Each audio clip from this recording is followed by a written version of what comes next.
Coming up in this week's episode, Elon's exit. What's next for efforts to cut government spending? Pentagon problems. Why Pete Hegseth's issues are really nothing new.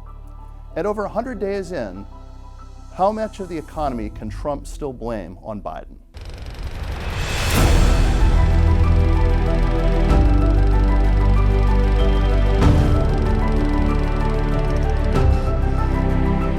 Welcome to Inside Scoop, where we talk about all the news that's fit to print in the Washington Examiner magazine.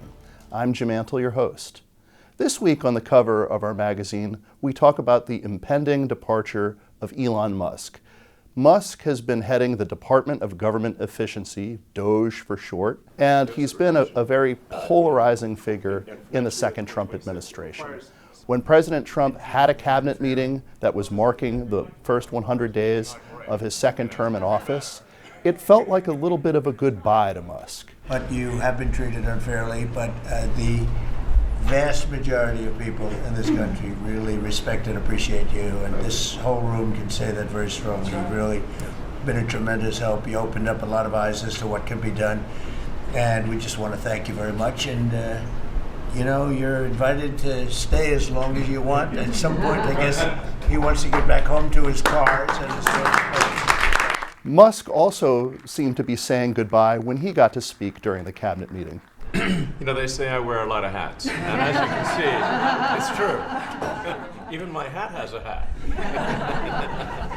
A big part of Musk's mission has been trying to get government spending and the government bureaucracy under control.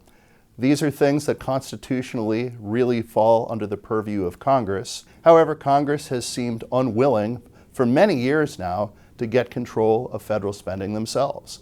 So they've often been willing to give the executive branch a lot of discretion over how the appropriated money is actually spent. Musk faced immediate public backlash as a result of layoffs to federal workers that the workers themselves and some of their supporters, and certainly many Democrats, thought were arbitrary and capricious. Emails sent to workers asking them to justify what they had done over the past several days. Things like that were sometimes not even supported by the Senate-confirmed, Trump-appointed heads of the various federal agencies. This began to hurt the administration in the polls, as it was the first thing the Trump administration did in return to office that sort of generated public opposition. A Washington Post poll found that only 35% of voters actually approved of what Musk was doing with DOGE. As a result of that, DOGE was under the gun, and many people began to take out their frustration with DOGE on Musk's companies, particularly Tesla, which makes electric vehicles, and many of their customers lean Democratic.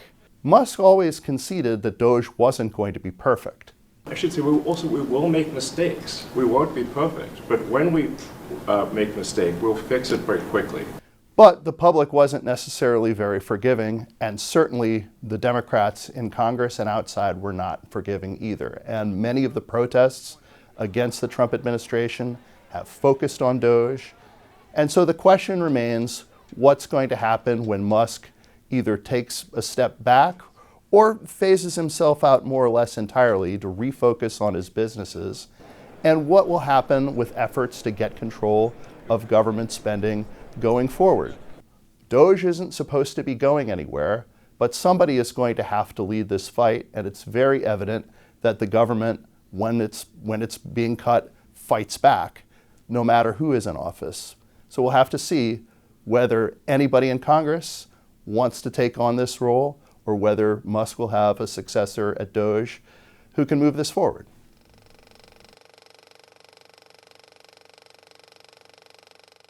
Defense Secretary Pete Hegseth has been facing controversy, and people have speculated about how long he will be in the job. But Washington Examiner magazine contributor Tevi Troy wrote a piece for this issue looking at the fact that this has not been an uncommon thing for people in this role. Tevi, walk us through a little bit the history of recent defense secretaries and how some of them have fared when they've been in sort of streams of controversy. Well, Jim, thank you for that, and thank you for the question. As you know, whenever something new happens in the world of the presidents, I try and look at presidential precedents, what's happened before, in this instance. And so when I saw Pete Hegseth was in trouble, I wondered what had happened to previous defense secretaries. And when I started digging, I knew the parameters of the stories, but when I really looked into it, I realized, first of all, that the defense secretary is a relatively recent role. It only starts in the late 40s in the Truman administration. Before you had a separate Secretary of the Navy and a Secretary of War. And then they merged that plus other stuff and put it into the Defense Department. But then I found that the first two Secretaries of Defense were both fired. First, it was James Forrestal and then Louis Oliver in quick succession. And Oliver, as I wrote in the piece, contributed to Forrestal's downfall. So it's a position with a lot of challenges. And I just talked about the guys who got fired.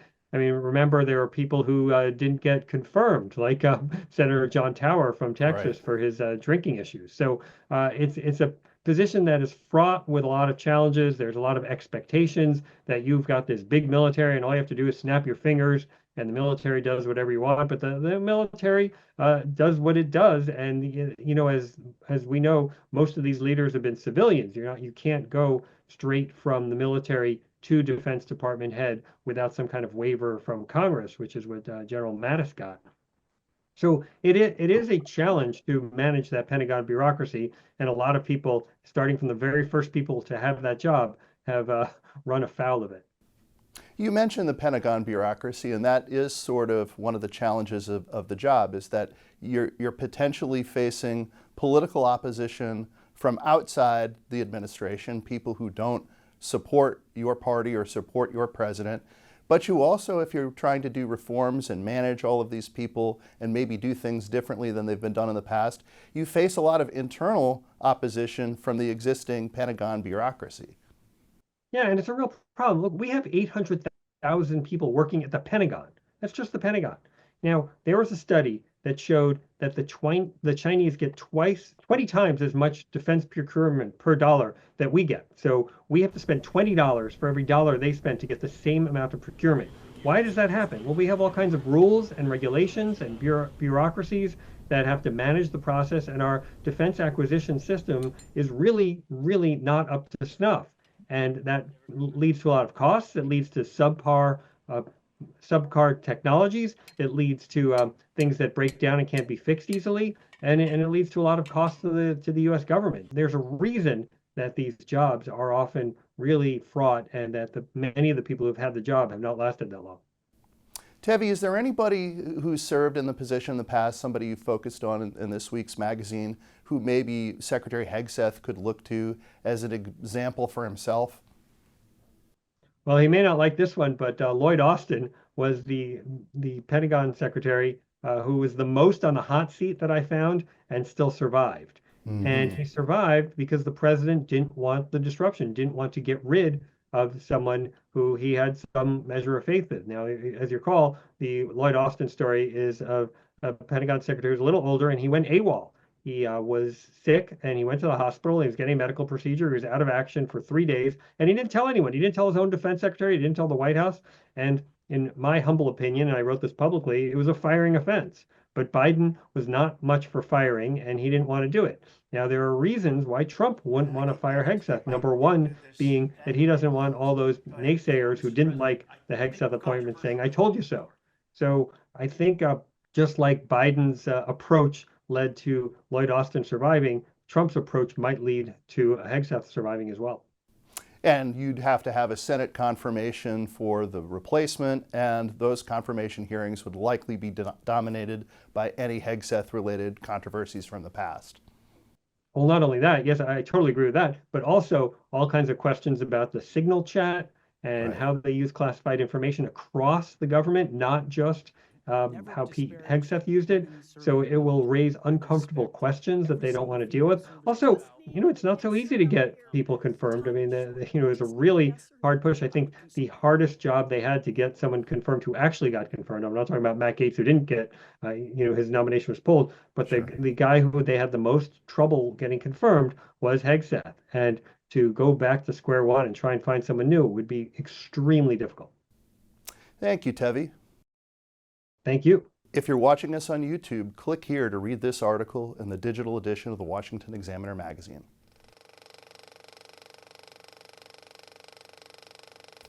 We're over 100 days into the second Trump term. Our economics columnist, Tiana Low-Desher, wrote a piece in this week's issue asking how much of the economy can Trump still blame on former President Joe Biden?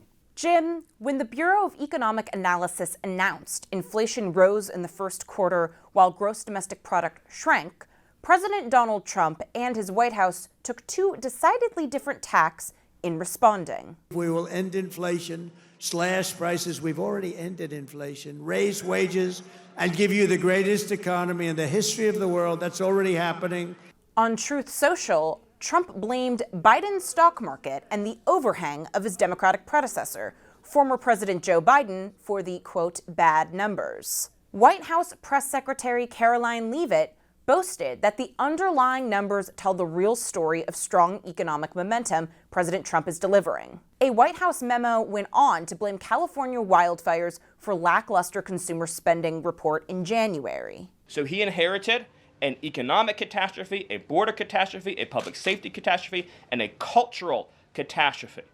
And in every case, he has reversed those catastrophes and brought America into the new golden age. So, how much credit does Trump deserve for the bright spots of the economy? And how much blame does Biden deserve for the downturns? In 100 days, we have delivered the most profound change in Washington in nearly 100 years. I read an editorial today that this is the most consequential presidency in history. How about that? More than 100 days into a presidency marked by more executive orders at this point than any other in history, the truth is that, for better or worse, the economy under Trump is largely Trump's economy. In 100 days, I've taken more than 1,000 executive actions, and I could recite our accomplishments all night long. With the one crucial and major exception that defined Bidenomics: residual inflation. On the positive side of the ledger for Trump, his administration has overseen an 8% decrease in Pentagon spending, and total federal spending saw a 5% decrease in the first 3 months of the year. Yet there are reasons to worry, notably in financial markets, where nearly 2/3 of Americans have money invested. The NASDAQ is down 12% since Inauguration Day. Then there are the looming effects of Trump's tariff regime, which haven't been fully felt yet. The shortages and price hikes that would come into effect if the White House fails to secure free trade negotiations with allied partners before the end of the 90-day pause on the reciprocal tariffs could prove financially dire. In an April CNN poll, 2/3 of Americans reported they do not approve of how Trump is handling inflation, a number up significantly from March. Only 35% of Americans reported they approved of Trump's tariffs, down from 39% in March. There is no question tariffs would indeed produce significant extra inflation. However, as far as it exists in the data from Trump's first 100 days, inflation is still a consequence of Bidenomics, as the White House has correctly maintained. Joe Biden raised government spending by 22%, which is the exact same amount that the CPI rose throughout his presidency. In Biden's final 100 days in office, he canceled an extra $10 billion in student loan debt and authorized an additional $380 billion in new debt through the American Relief and Social Security Fairness Acts. This accelerated spending undermined the Federal Reserve's attempts to bring inflation back down to its 2% target. That was the economic reality that now the President Trump is rescuing. But Trump is the president, and the buck stops with him, especially when he has so forcefully exerted economic powers traditionally reserved for the legislature and done so with the express intent of remaking the U.S. economy. The 90-day tariff pause expiration and the TCJA are both due in July. That's when we'll really see where Trump's economic mojo actually is. Back to you, Jim. Thanks, Tiana. You can read that article and all the articles discussed on this show today in the Washington Examiner digital magazine. Thanks for watching Inside Scoop. I'm Jim Antle. We'll catch you next time.